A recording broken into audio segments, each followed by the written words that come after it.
Good morning, guys. Uh, this is fifth lecture on fifth unit design for X. We have covered as per the syllabus of our university.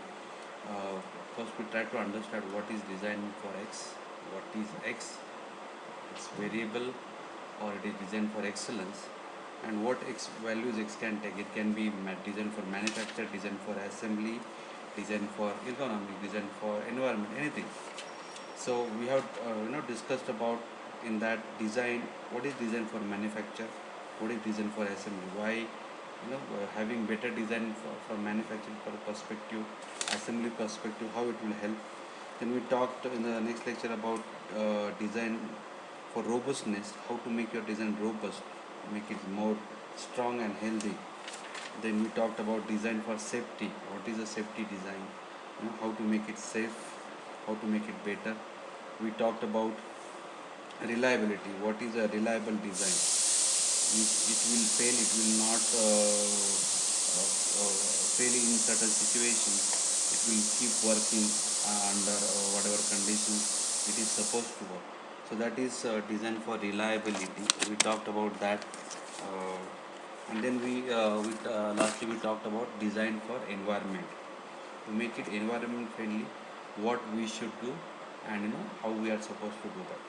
So yeah, I think yesterday we talked about DFE, design for environment, and now the next topic basically design for ergonomics, like what is design for ergonomics and how we can do it.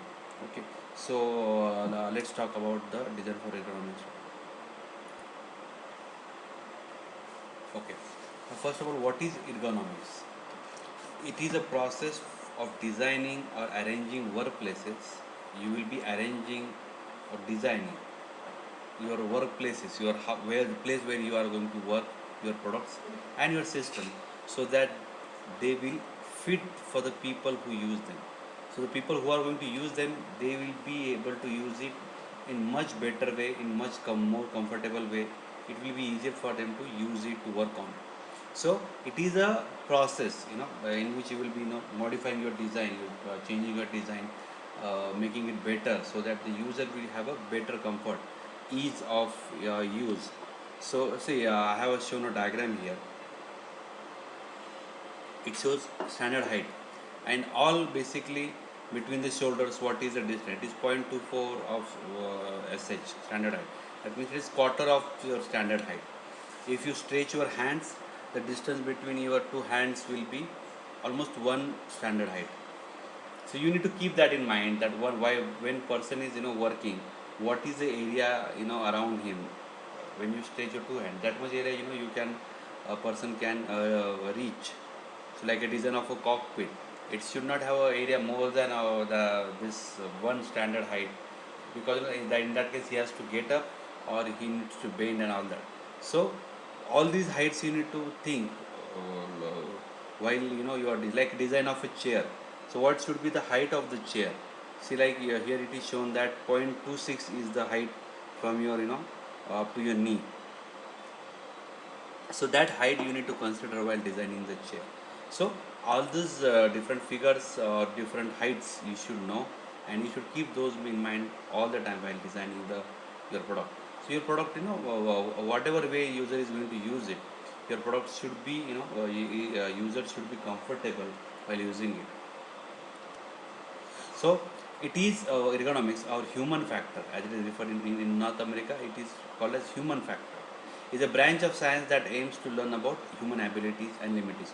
So in this branch, how we can, what is our ability, what we can do, and up to what limit, and how we can do, how we can increase the ability of a person. So if one person can, with a temperature of 50 degrees Celsius, if he can work for 2 hours, so with when you, if you put AC, he may be able to work for 8 hours.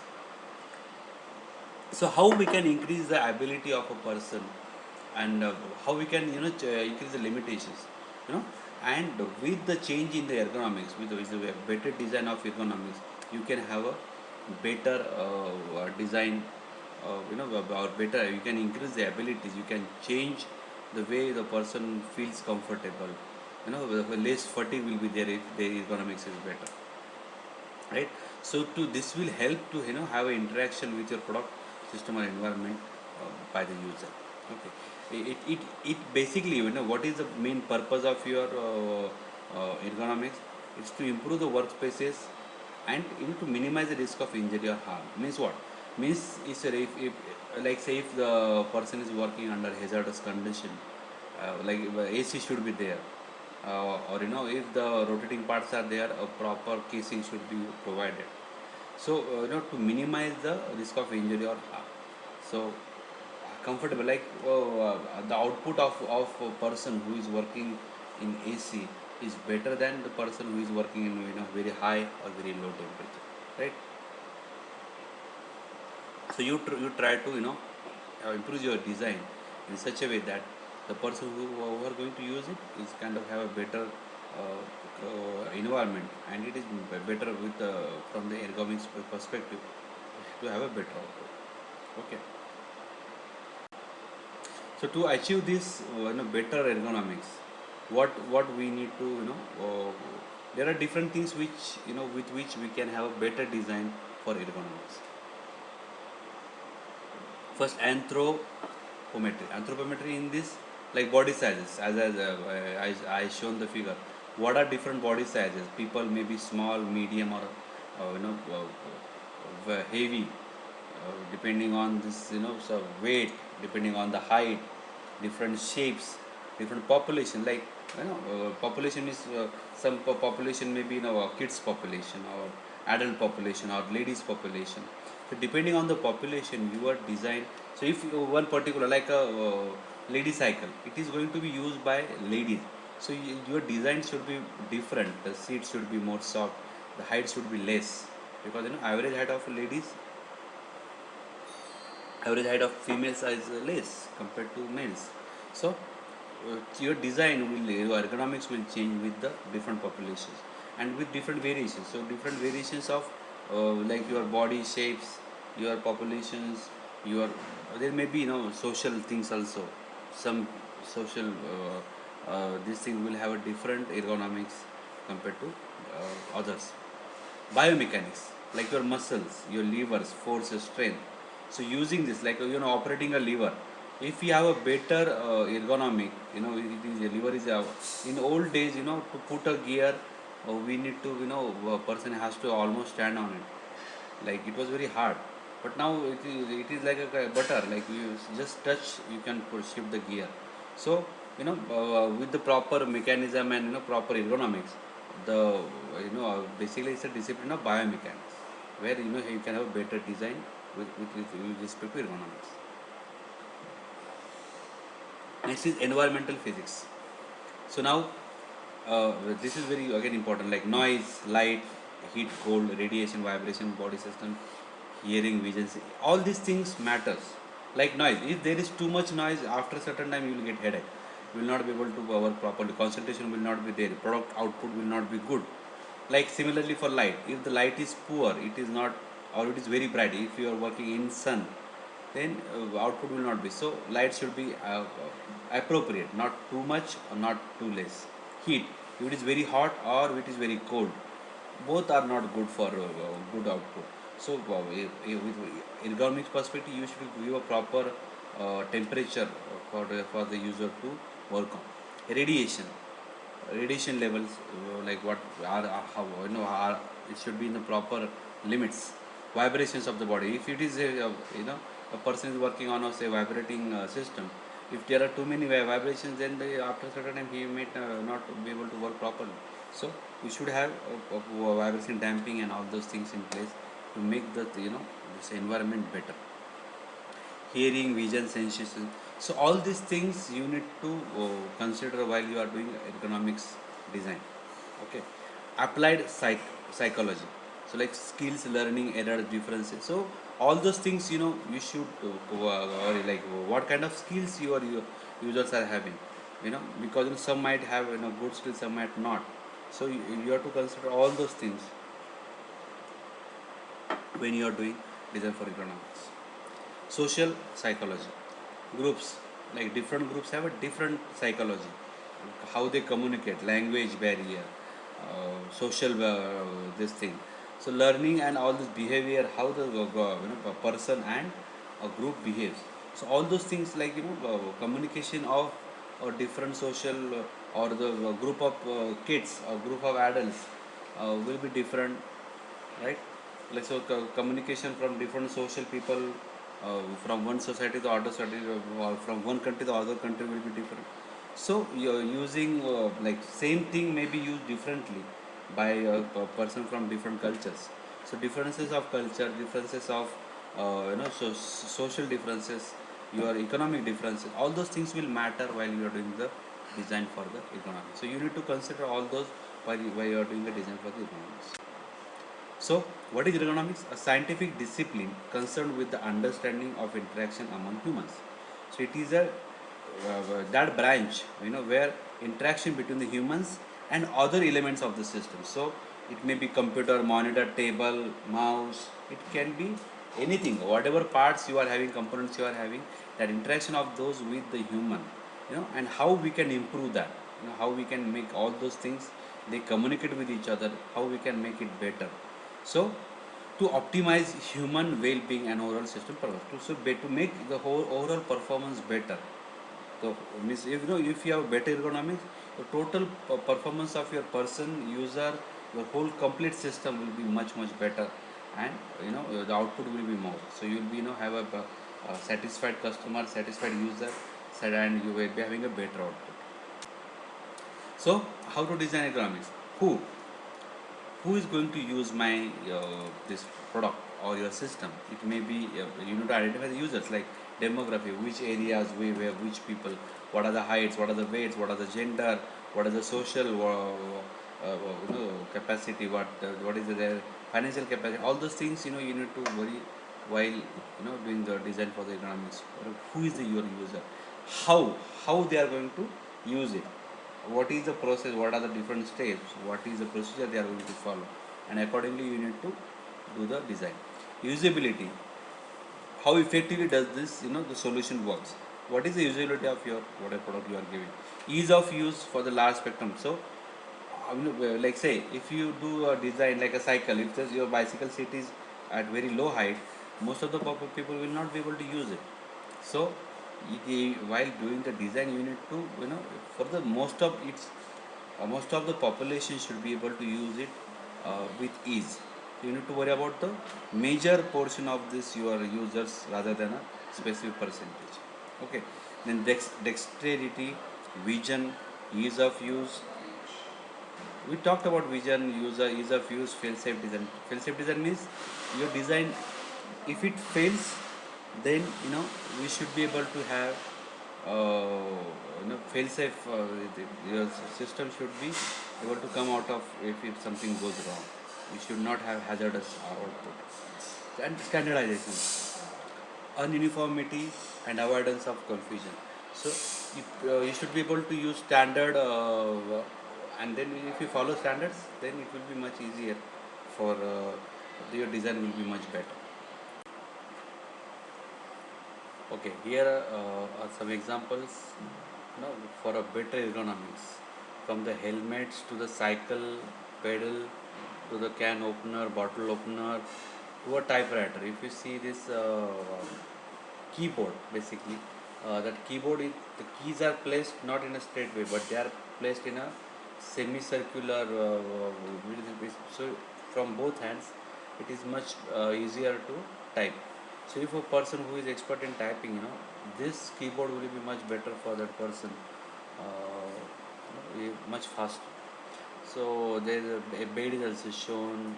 So there are so many examples here, which sitting position, your hand, your legs, your face, your whole body on cycle. So all these are having better ergonomics, better design from the ergonomics perspective. It's a very general example, like ergonomics, how it should be taken care for a simple desk. If you see, a viewing distance should be from 40 to 70 centimeter. If it goes beyond 70 centimeter, you will not be, you have to open your eyes widely to see what is on the screen. If it is less than 40 centimeter, then you will not be able to view it properly. So this is optimum distance. Then like what is the angle? From 15 to 30, your line of sight should be like that. Means it should not be like very high or very low. So these are small things, like this monitor is tilted. You know why? Because your monitor is not at the same level height of your eyes. It is lower. So because of that, it should have a slight tilt of 10 degrees, so that your whatever is on the screen, it is exactly yeah, clearly visible from your eyes. So apart from that, like if you see the design of the chair, so like cushions should be there, seats should be adjustable, because some different height people will be using it. So they will be having a different kind of comfortable position, comfortable height, lumbar support, adjustable backrest, armrest, your mouse, how mouse should be placed. So all those small things should be considered while designing for the ergonomics. So like in the monitor, they have clearly mentioned what is the distance, what is the angle, what is the tilt. It is what is the for monitor, what is the best thing. It should be there. Like similarly for the desk, your mouse and keyboard should be positioned closely together, so that keyboard is centered at your desk, and so it gives best ergonomic method. So like that, your keyboard should be placed exactly at the center. It will give much comfortable position for the user. So like this a desk height, chair, everything ergonomically you can make a better design. So this is example. Similarly, for whatever you are going to design, you have to see the user is having better comfort, the user is having ease of access. So like if you have seen a cockpit of a plane, there are so many buttons are there, but if you see all those those which are having priority or which are very critical, those will be in front with some red mark and all that. So depending on like location, depending on the availability, or depending on the necessity or the criticality, buttons will be having different positions, like so. All those things we need to think while we are doing design for the economy. Okay, now we have completed with this design for X, or for different X's. What are different X? We have talked about manufacturing, assembly, reliability, safety, ergonomics, environment. So all those things we talked about. Now we will talk a little bit about manufacturing cost analysis, and in tomorrow's lecture we will finish this unit. So basically, this is cost analysis. We have to do cost analysis, but generally, we consider what is generally when we talked about any cost, we think only about production cost, because that is what we comes into mind, like what is the material cost, what is the processing cost, what is the labor cost, and all so we think only, okay, this product will take this much amount for the production, so this will be the cost for the production. But that is not all. You need to think, keep it in mind that there are so many other things which we need to uh, keep in mind from the cost perspective, because apart from production there are so many things. So as I had mentioned here, production cost reflects all the expenses you know for that particular product, for the particular business, along with manufacturing, because manufacturing is not the only cost. There are so many other costs which we need to consider while we are doing the cost analysis. What is the difference? Both as I said, production cost is simply what is the cost required for producing that particular product, and manufacturing cost is apart from production. Whatever there are so many other costs are there. We'll talk about those costs, but those costs and production costs we will call it as manufacturing cost. So both these figures are used to evaluate the total expenses of the manufacturing business. The revenue that company generate must exceed the total expense before the. So what is the profit? If your selling price is more than production, then you are not getting profit. The selling price should be more than manufacturing cost, not the production cost. So if your manufacturing cost is less than your selling, then you are having profit, and that difference is whatever profit you are going to gain from this particular product.